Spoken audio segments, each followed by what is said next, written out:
This is a piece of racing history here in Daytona Beach.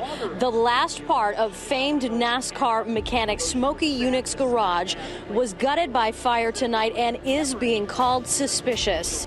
There are few names in American motorsports that inspire as much admiration and as much controversy as Smokey Yunick. To some, he was a mechanical genius decades ahead of his time.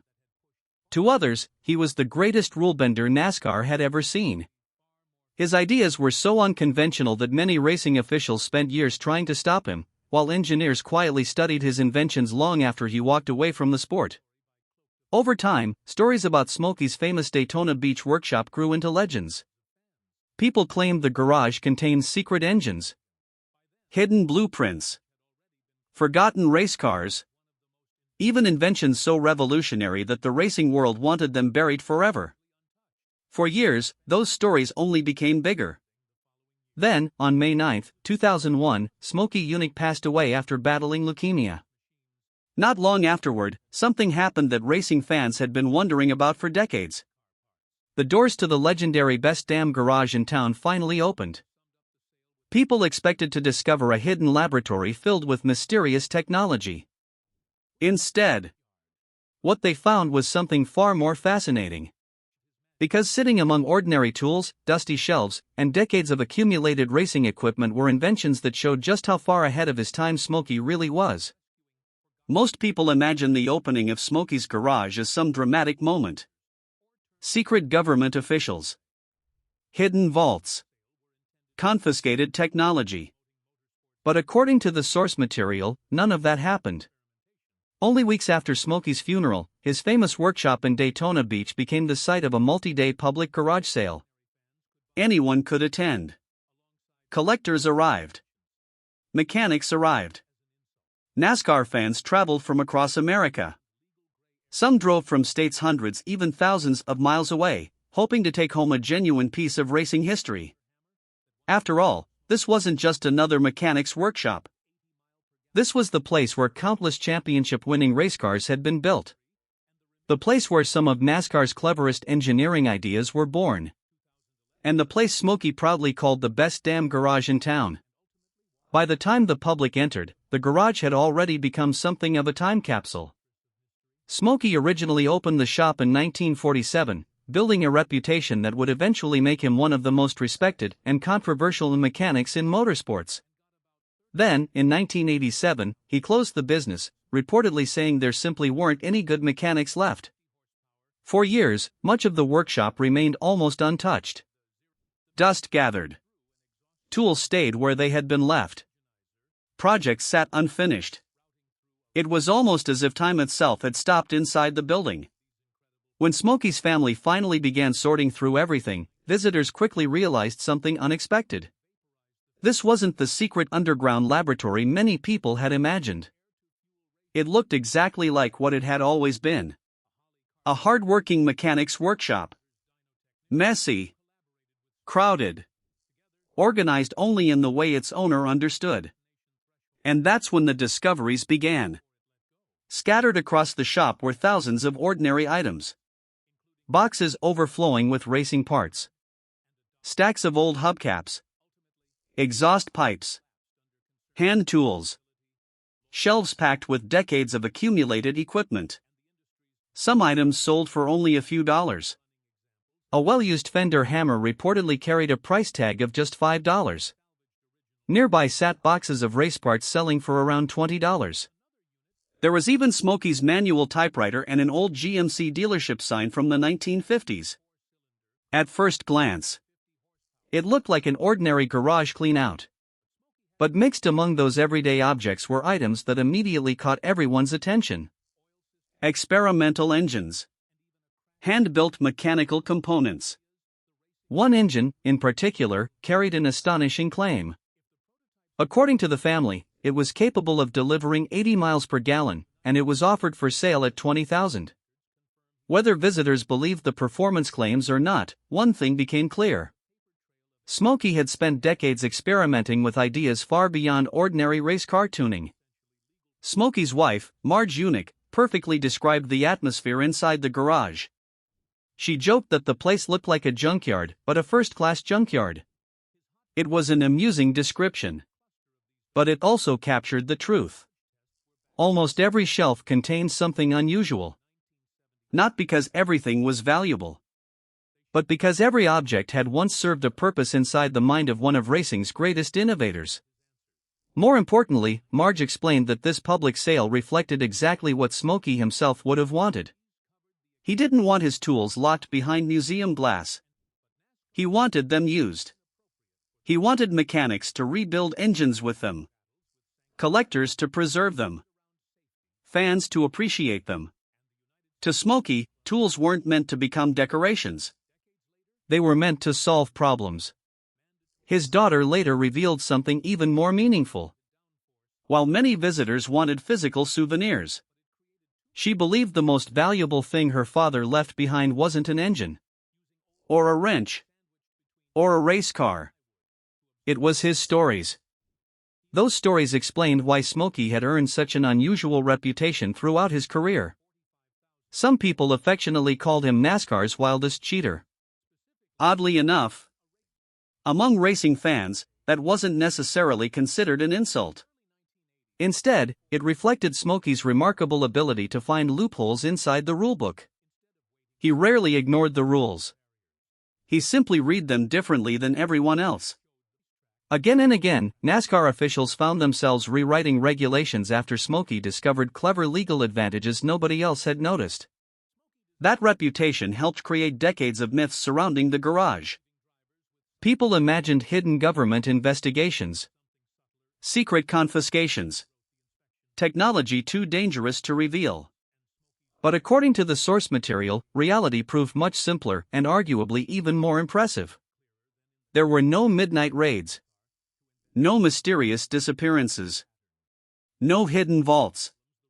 Instead, ordinary racing fans walked through the front door and purchased pieces of history for surprisingly modest prices. Some left carrying hand tools. Others bought race parts. A fortunate few acquired experimental engines that represented years of engineering research. Little by little, the contents of Smokey's legendary workshop spread across garages, collections, and museums throughout America. The garage itself would eventually disappear, but its ideas would survive. Among everything visitors discovered, one invention stood above all the others. It wasn't a championship-winning race car. It wasn't a forgotten trophy. It wasn't even one of Smokey's famous NASCAR creations. Instead, it was a collection of experimental hot vapor engines that many believed had achieved performance figures decades ahead of their time. These engines reportedly combined remarkable fuel economy with impressive horsepower, results that continued to fascinate engineers long after Smokey's death.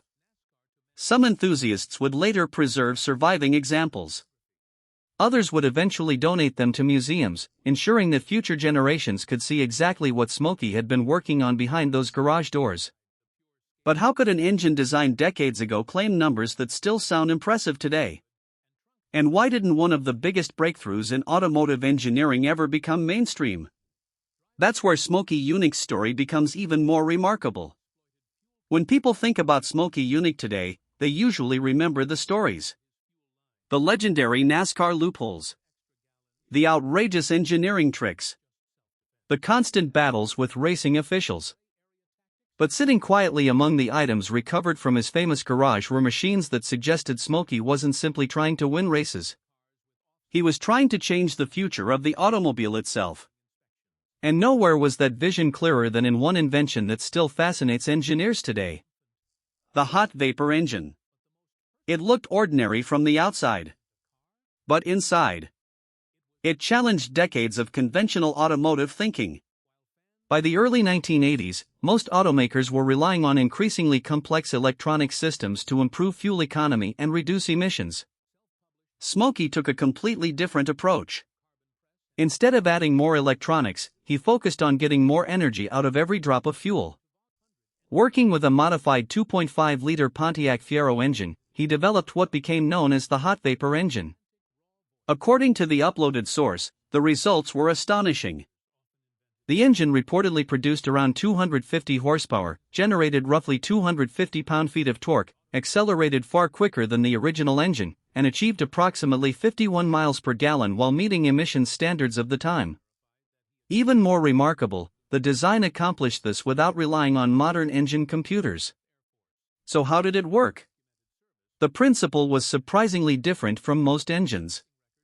Instead of cooling the air and fuel mixture before combustion, Smokey's design reused waste heat already produced by the engine. Fuel was heated until it became almost completely vaporized before entering the cylinders. This allowed the engine to run with an unusually lean fuel mixture while still producing impressive power. According to the source, the project was developed with engineer Ralph Johnson, and together they built several prototype vehicles using variations of this technology. Some reportedly exceeded 45 miles per gallon, while still producing exceptional performance for their size. If the numbers sounded impressive, the obvious question was simple. Why didn't every manufacturer adopt it?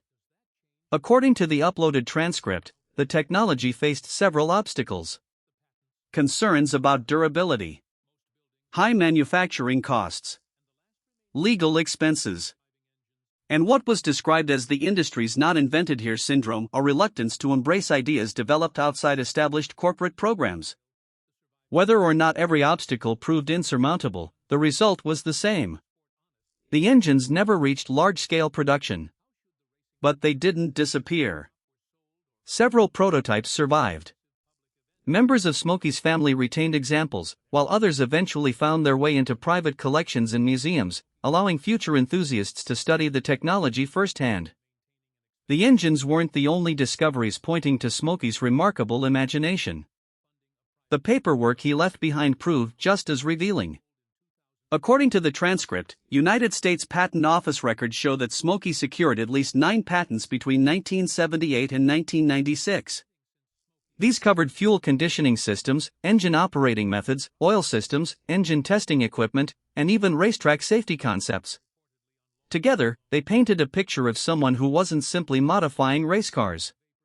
He was constantly trying to solve engineering problems years before many others considered them. Some of those ideas were accepted. Others weren't.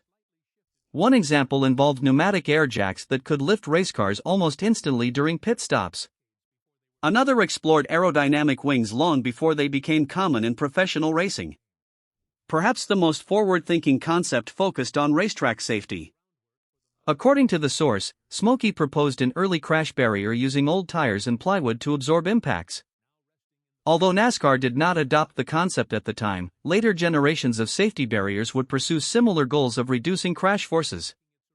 Whether directly connected or not, the transcript presents this as another example of Smokey proposing ideas well before they became widely accepted. Of course, no story about Smokey Yunick would be complete without mentioning one of racing's greatest myths: the so-called 78-scale Chevelle.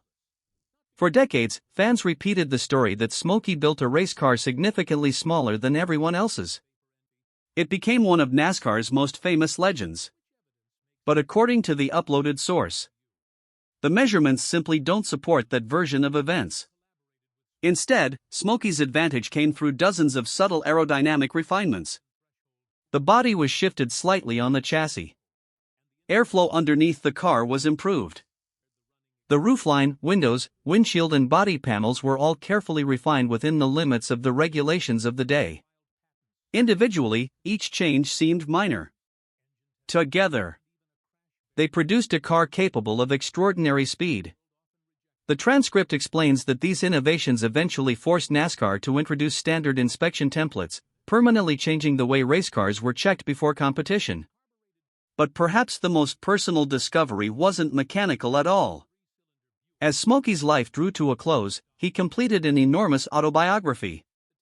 More than 1,100 pages long, it became the most complete account of his own experiences. Rather than fictional secret journals or mysterious letters often mentioned in online stories, the transcript identifies this autobiography as Smokey's authentic voice. Within those pages, he reflected on triumphs, failures, engineering breakthroughs, and the heartbreaking loss of his friend, Fireball Roberts, whose fatal racing accident deeply influenced Smokey's later commitment to improving safety in motorsports. As the years passed, the physical garage slowly disappeared. According to the uploaded source, the property was sold in 2003. Many of the buildings were eventually removed. Then, in 2011, the final remaining structure was destroyed by fire. For many fans, it marked the end of one of the most famous workshops in racing history. But in another sense, the garage never truly vanished. Its contents had already spread across America. Prototype engines entered museums. Collectors preserved original tools. Patents entered the public domain. And Smokey's engineering ideas continued inspiring racers, mechanics, and inventors long after the workshop itself had disappeared. So, what did people really find inside Smokey Yunick's garage after his death? Not hidden government secrets. Not mysterious vaults. Not forgotten conspiracies. What they found was something far more meaningful. A lifetime of relentless curiosity. Shelves filled with tools that built champions. Prototype engines that challenged conventional thinking. Patents that documented ideas decades ahead of their time. And the written memories of a man who refused to stop questioning how things could be made better. Perhaps that's why Smokey Yunick remains such a legendary figure today. Because the greatest thing he left behind wasn't a single invention. It was a way of thinking. A belief that every rule could be questioned. Every machine could be improved. And every impossible idea deserved to be tested. More than 2 decades after his passing, that legacy continues to influence the world of motorsports. Not through myths, but through the very real evidence that once filled the shelves of the best damn garage in town.